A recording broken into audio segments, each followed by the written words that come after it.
E aqui Paulo, quando ele dá essas instruções para Timóteo, no versículo 11, você vai ver ele falando sobre as mulheres, e da mesma sorte as mulheres, é porque naquela igreja haviam diaconisas, haviam obreiras da casa do Senhor, porque nós estamos muito acostumados em ver igrejas que não recebem mulheres como obreiras da casa do Senhor, mas isso é um grande erro, porque eles dizem que não tem respaldo.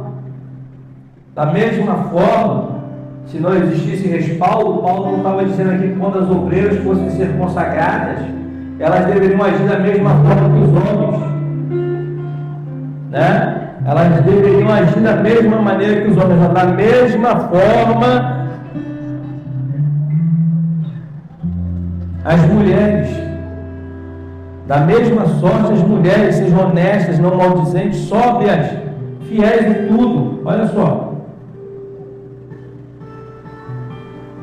Então, diáconos e diaconisas, vocês que vão ser consagrados hoje, tomem posse dessa palavra sobre a vida de vocês. Vivam como verdadeiros obreiros do Senhor. E tenham sempre em mente: a igreja não começa aqui, a igreja começa lá na sua casa. Então, onde você estiver, você é a igreja.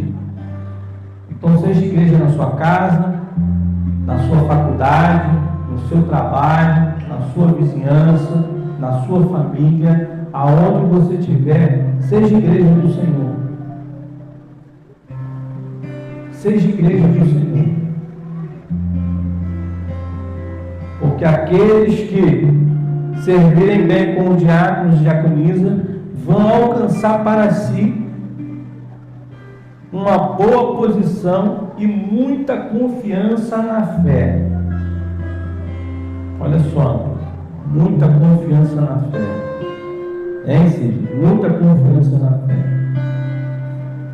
Que confiança é essa? É que você vai servir de exemplo para as pessoas à sua volta. É a confiança na fé. Pessoas, quando ouvirem você abrir sua boca para falar, os seus lábios para pronunciar algo, vão acreditar na sua palavra. Porque você serviu bem como diácono, como diaconisa. E cada palavra que sair dos seus lábios serão confirmadas pelo Senhor, o Deus Todo-Poderoso. Amém? Vamos aplaudir mais uma vez o nome do Senhor Jesus.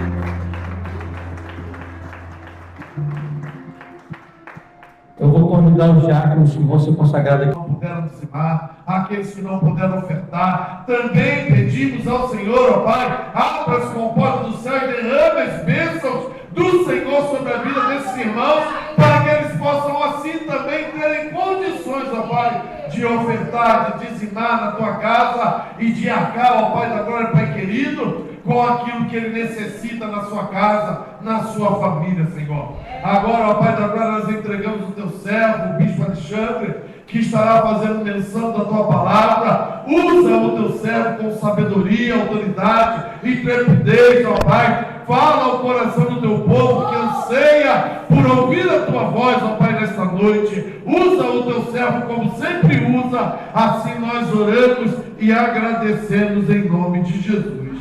Amém. Cumprimento a igreja com a paz do Senhor Jesus Cristo. Amém. Eu quero convidar os irmãos a abrir suas Bíblias na primeira carta de Timóteo, capítulo de número 3, versículo de número 8 em diante. Primeira carta do apóstolo Paulo a Timóteo, capítulo 3, versículo 8 em diante.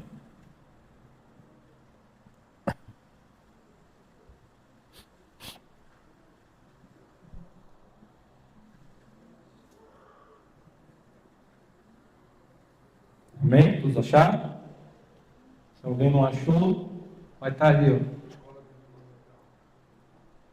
Estaremos lendo até o versículo de número 13, que diz assim: da mesma sorte os diáconos sejam honestos, não de língua dobre, e nem dados ao vinho, não cobiçosos de torpe ganância, guardando o mistério da fé em uma pura consciência.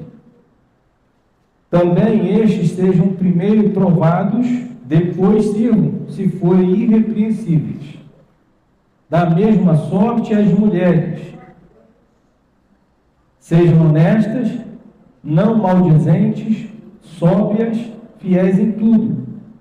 Os diáconos sejam maridos de uma só mulher e governem bem os seus filhos e suas próprias casas, porque os que servirem bem como diáconos adquirirão para si uma boa posição e muita confiança na fé que há em Cristo Jesus. Amém. Vamos aplaudir em nome do Senhor Jesus. Irmãos, por gentileza, tomem seus assentos. Bom, irmãos, o apóstolo Paulo escreve esta carta orientando o pastor Timóteo, o jovem pastor Timóteo, orientando ele, quando ele fosse separar ou fosse consagrar os obreiros que seriam levantados na igreja onde Timóteo, o jovem pastor, estava atuando como pastor. E aqui ele nos ensina as características que os membros devem ter para se tornarem diáconos.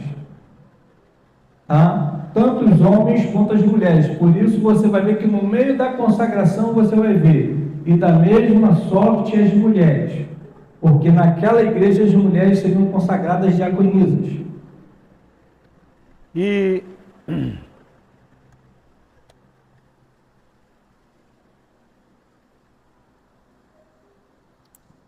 agora, Paulo orienta Timóteo sobre as características que os membros da igreja deveriam ter. Isso aqui não é característica só do obreiro. Isso aqui é característica de todo crente. De todos nós, como servos de Deus. E depois que nós termos essas características, nós seremos provados. E se formos aprovados, iremos servir. Temos que ser irrepreensíveis nas nossas características como servos de Deus. Coisa que nos nossos dias hoje, irmãos, está muito difícil. Quando você ingressa, você está aqui em uma empresa para trabalhar, você chega e você observa que nas grandes empresas tem muita gente que fala que é servo de Deus. Mas quando você começa a observar o testemunho desses ditos servos de Deus, você vê que de servos de Deus eles não têm nada. São pessoas vingativas, são pessoas que querem ver o mal umas das outras, são pessoas que não têm o menor pudor em desejar o mal para as pessoas. E se declaram como servos de Deus. Só que existe alguém que nos observa. Você pode fazer escondido de mim, do ministério da igreja, do seu esposo, da sua esposa, do seu pai, da sua mãe, dos seus filhos, dos seus irmãos, mas existe alguém que observa todas as coisas, que nada se oculta aos seus olhos. E esse alguém é Deus, que observa todas as coisas do trono dele. E nada se oculta aos olhos e ouvidos do Senhor. E a sua aprovação, ela não vem do pastor, ela vem de Deus. Porque o chamado para o ministério dentro da casa de Deus é de Deus, não é do pastor. O pastor ele diz para Deus assim: Senhor, eu preciso de obreiros. E Deus fala com o pastor: separa o fulano, cicrano, beltrano, e o pastor vai separando.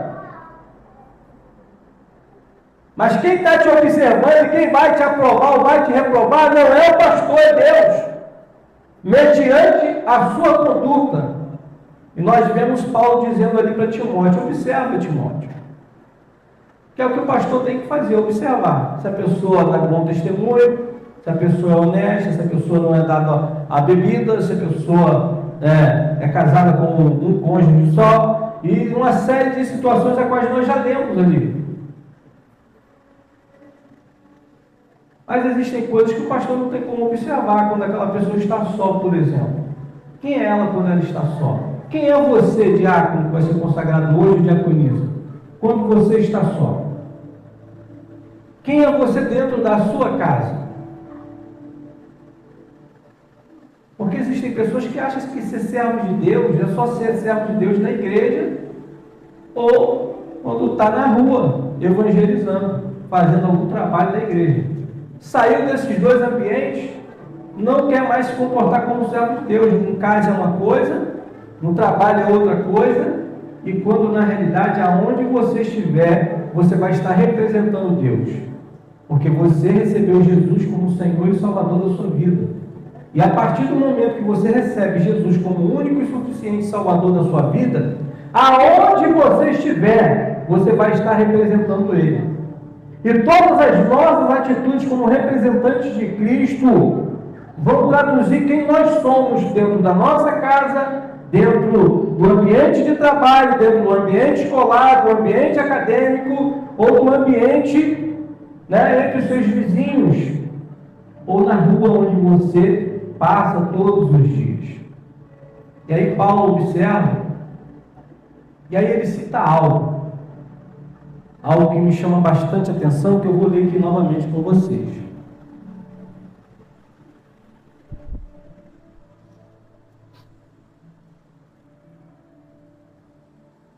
Versículo de número 9. Guardando o mistério da fé em uma pura consciência. De todos os versículos que nós lemos, o que mais me chama a atenção é este aqui. O mistério da fé. O mesmo apóstolo Paulo, centenas e centenas de anos depois da sua vida, um jovem monge, advogado, estava estudando para ser padre. Num belo dia à noite, pega esse texto que Paulo ele busca lá com Abacuque, lá no capítulo 1, versículo 17 de Romanos. E esse jovem, cheio de questões, cheio de perguntas dentro de si, porque não concordava com a conduta da igreja, que deveria ser a igreja que levaria a salvação para a humanidade, naquele momento a igreja católica, estava praticando todo tipo de erro possível e ensinando a salvação para aqueles que queriam ser salvos, mas ensinando de maneira errada. E aquele jovem se levanta e no meio da noite o Espírito de Deus revela a palavra de Paulo. O justo viverá da... O justo viverá da... Mas o justo viverá da... Está vendo aí, diabo? Do que você vai viver? A Bíblia não diz que você vai viver da sua força. A Bíblia não diz que você vai viver da sua capacidade.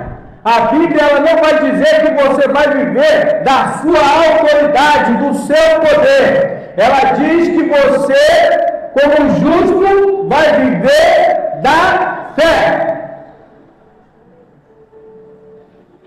E viver da fé não é para qualquer pessoa.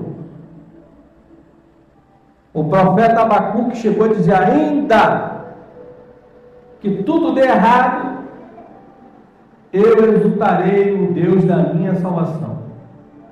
Ainda que não haja fruto na vide, ainda que o produto da oliveira minta. Olha só, ele sai citando as coisas que fazem parte do cotidiano do ser humano. Ainda que tudo aquilo que faça parte do seu cotidiano todos os dias, aquilo que você faz todos os dias, dê errado, você deve exultar, deve se alegrar no Senhor, que é o Deus da tua salvação.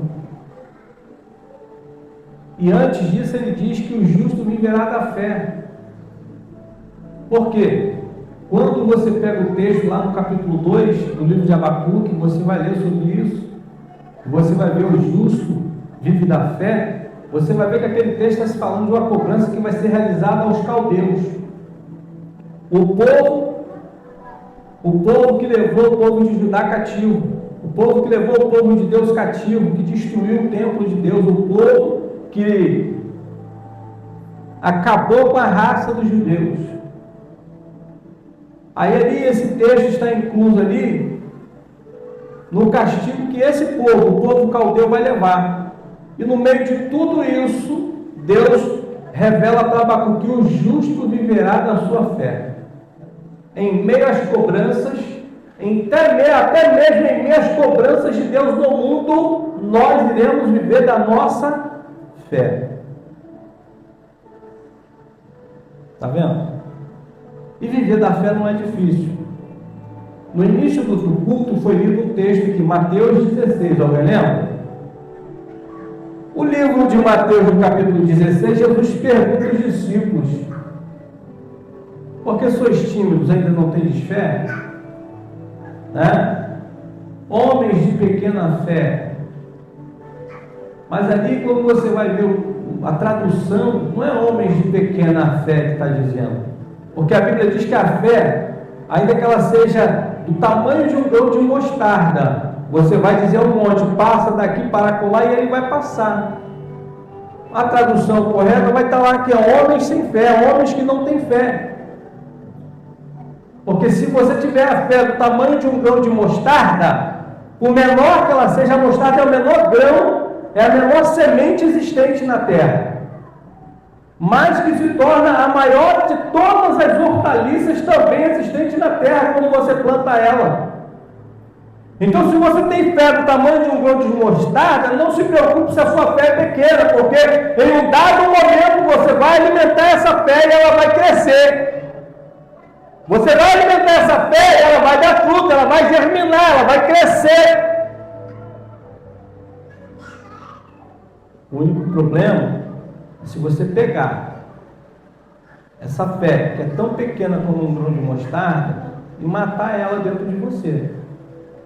Se você matar a sua fé, você não vai ver nada acontecer. Porque a pessoa que não crê, que não tem fé em Cristo, irmãos, ela não vê milagres, ela não vê providências de Deus, ela não percebe a ação poderosa de Deus em favor dela. Por mais que Deus se manifeste em favor dessas pessoas, quando elas não têm fé, elas não conseguem perceber a presença de Deus. Por mais que esteja nítido, todo mundo à volta desta pessoa vê Deus agindo em favor dela, mas ela mesma não consegue ver porque ela não tem fé. Então o justo, ele vai viver da fé. Você que vai ser consagrado hoje, entenda isso, você vai viver da fé. Porque hoje, a palavra para nós hoje chama-se fé. Porque é tudo que o obreiro, que o Senhor separou para o ministério da casa dele, precisa ter. É tudo que você precisa é ter fé. Você não precisa ter força, você não precisa ser grande, você não precisa ser o maioral, ser o mais conhecido no bairro. Tudo que você precisa é ter fé. O resto, Deus vai acrescentar. É acréscimo. Porque quando você tem fé, você tem tudo o que você precisa. Mateus no capítulo 6, você vai ver Jesus dizendo o seguinte: buscai em primeiro lugar o reino de Deus e a sua justiça. Para você buscar em primeiro lugar o reino de Deus e a sua justiça, você precisa de fé. Porque sem fé você não vai buscar o reino de Deus em primeiro lugar. Você vai dar prioridade às suas necessidades físicas, fisiológicas. Você vai dar o primeiro lugar para as suas necessidades materiais. Mas quando você passa a ter fé e a buscar em primeiro lugar o reino de Deus, o reino de Deus se torna prioridade para você. E aí sim, todas essas coisas que você precisa serão acrescentadas. Você vai ver que no capítulo 6, Jesus começa a falar com os discípulos ali: olha, estão preocupados com o que vocês vão vestir, com o que vocês vão calçar, com o que vocês vão comer, com o que vocês vão beber. Vocês estão preocupados com tantas coisas, mas uma única coisa é necessária a vocês: buscar em primeiro lugar o reino dos céus, e as demais coisas vos serão acrescentadas.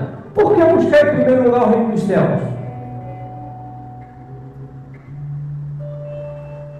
Porque é o reino que você pertence. É um reino que está preparado para você. Então você tem que buscar em primeiro lugar. Você já viu quando uma pessoa não tem um lar, não tem uma casa? Quando a pessoa não tem casa, uma casa própria dela mesmo, que ela diz assim, essa casa é minha. Ela passa a vida dela trabalhando em função de quê? Ela passa a vida dela trabalhando em função de alcançar condições de comprar uma casa, Antônio. Porque é o sonho de todos ter sua própria casa. Não morar de favor na casa de ninguém, no terreno de ninguém. E aí essa pessoa ela trabalha em função de comprar essa casa, porque ela quer ter o que é dela. Assim deve ser o nosso desempenho, buscar o primeiro lugar no reino de Deus. Dar o primeiro lugar ao reino de Deus, porque é o reino que nós fazemos parte. É onde vamos habitar a eternidade com Deus. Você não vai habitar a eternidade com Deus na sua casa material que você tem hoje. Você vai passar a sua eternidade com Deus no reino dos céus. E por isso temos que dar prioridade ao reino dos céus. E para dar prioridade ao reino dos céus, temos que ter fé. E quando o obreiro deixa de buscar em primeiro lugar o reino dos céus, ele perde o foco dele. Quando a obreira deixa de buscar em primeiro lugar o reino dos céus, ela perde o foco dela. E aí, o que vai acontecer? Tudo vai desandar. Tudo vai de água abaixo. Porque você perdeu o seu foco. Porque toda a luta que nós passamos, irmãos, toda a adversidade que vem sobre nós, ela não vem porque você é bem sucedido, não. A luta que você enfrenta, ela não vem porque você é bonito ou bonita, não. A luta que você enfrenta não é porque você é muito sagaz, não. Não. Toda a luta que todo servo de Deus passa, ela tem a mesma base: impedir você de chegar no reino dos céus.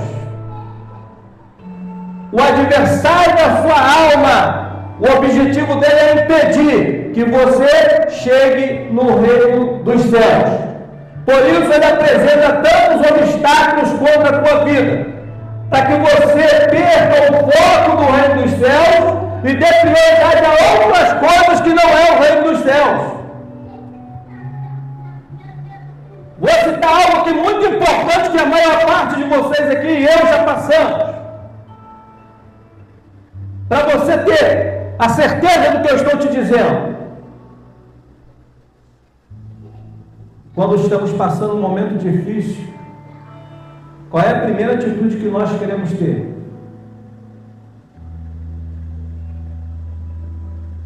Qual é a primeira atitude que nós queremos ter? É deixar de caminhar, deixar de ir para a igreja, é deixar de fazer parte do reino dos céus, porque todo reino tem o seu povo. Ou eu estou enganado? Sim ou não? Todo reino tem o seu povo.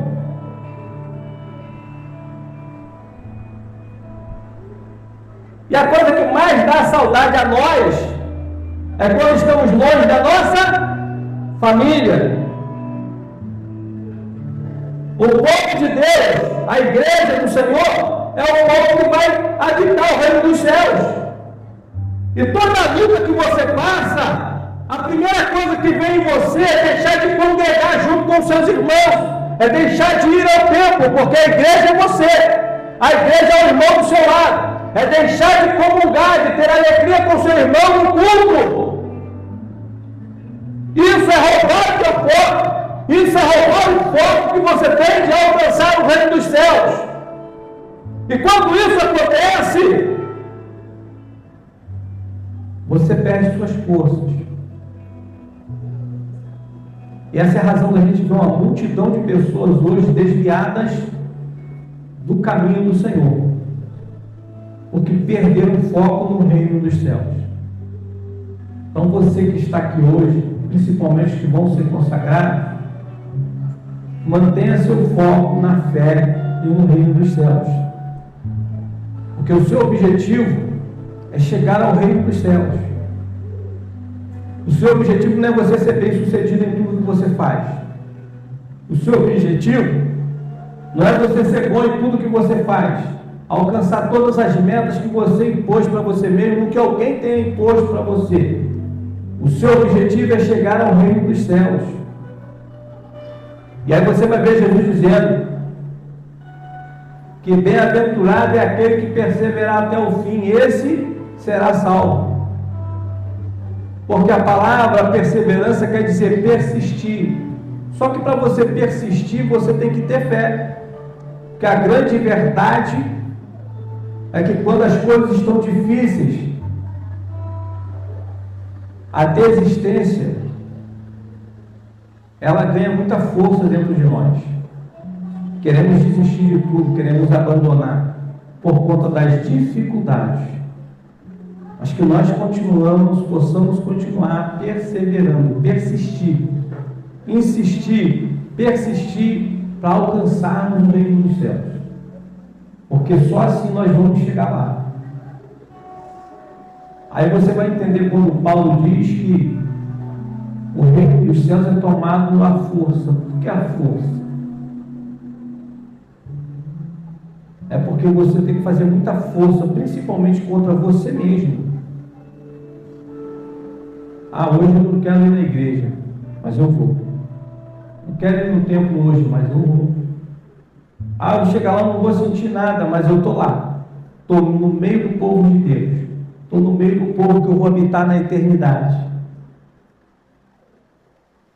Porque um dia, irmãos, tudo isso que você está vendo aqui vai se passar, vai se acabar, e vai ser instalado o reino dos céus. E é lá que você vai habitar. Então, insista, empregue bastante força para que você possa estar lá. Não é a sua força que vai fazer você chegar lá. Porque a Bíblia diz que a salvação é pela graça. Não mereço, mas Deus fez o favor de me conceder a salvação. Eu não mereço estar lá, mas Deus me deu o favor de estar lá. Mas mesmo eu recebendo esse favor de Deus, às vezes o desânimo toma conta. Às vezes a bateria descarrega. E eu não consigo ficar conectado porque eu estou sem força. E é onde você tem que lutar contra você mesmo, contra o seu desânimo, contra a sua falta de energia, contra a sua vontade. Mas aí vai depender só de você. Porque a parte de Deus ela já está feita, ela já foi feita, já está pronta. O que falta agora é a nossa parte.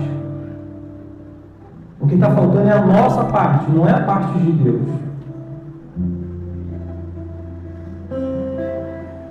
Aí a gente começa a fazer uma análise breve de algumas coisas, e dentro do texto que nós lemos, você vê Paulo instruindo o jovem pastor Timóteo, porque Timóteo estava tendo muita dificuldade na igreja dele, irmãos.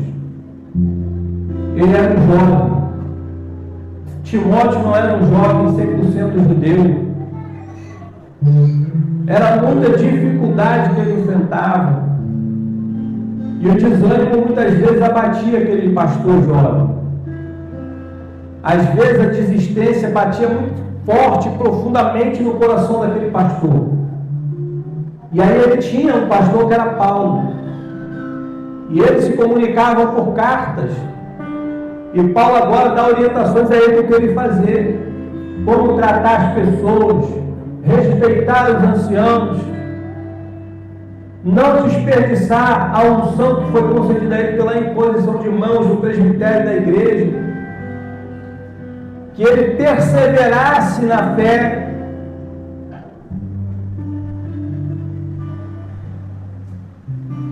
Timóteo não era um super-homem, como você também não é. As diaconisas da igreja dele não eram mulheres maravilhas, como as mulheres daqui também não são.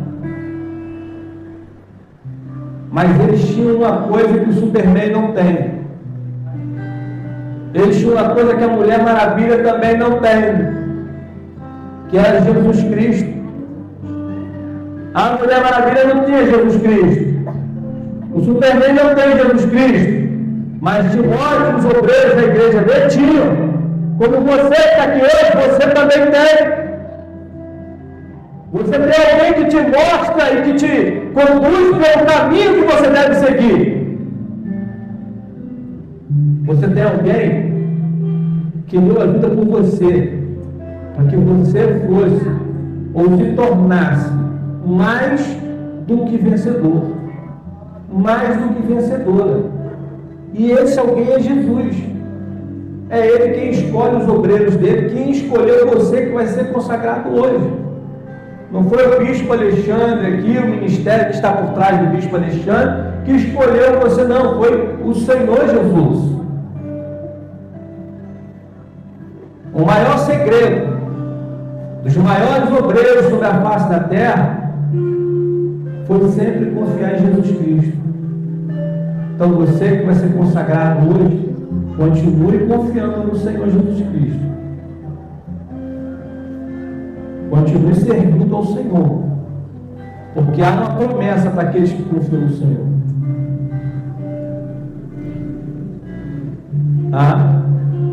Confia no Senhor Jesus Cristo e será salvo tu e tua casa.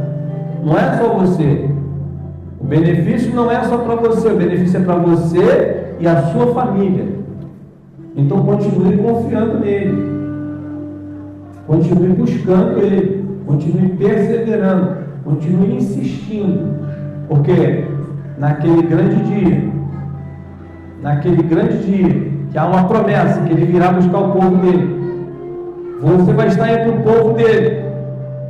Você vai estar entre o povo que ele separou para estar à direita dele. Você vai estar entre aquele povo que vai ouvir da boca do Senhor: só vinde, benditos do meu Pai. Possuir por herança o reino que vos está preparado desde a fundação do mundo. Viu? O reino dos céus é esse reino que está preparado para nós desde a fundação do mundo. Quando Deus criou o mundo, Ele preparou o reino para nós. O único problema foi que Adão e Eva se anteciparam nas decisões deles e não puderam entrar nesse reino, não puderam estar nesse reino, porque esse reino ainda só tinha 2 pessoas, mas eles seriam um grande reino a partir do momento que eles obedecessem a palavra de Deus, crescessem e multiplicassem. O crescimento e a multiplicação já aconteceu, e o reino agora tem estrutura de reino para que possa nos receber. E eu quero dizer a você, esse reino que nós vamos herdar naquele grande dia, em que o Senhor Jesus virá na sua glória e vai fazer a separação uns dos outros, assim como o pastor separa o bode das ovelhas, e vai dizer aos que vão estar à sua direita que serão as suas ovelhas: vinde, benditos de meu Pai, possui poderoso o reino que vos está preparado desde a fundação do mundo. E nós vamos ouvir isso da boca do Senhor, porque confiamos nele, vivemos pela fé e persistimos até o fim. Você pode aplaudir o nome do Senhor Jesus?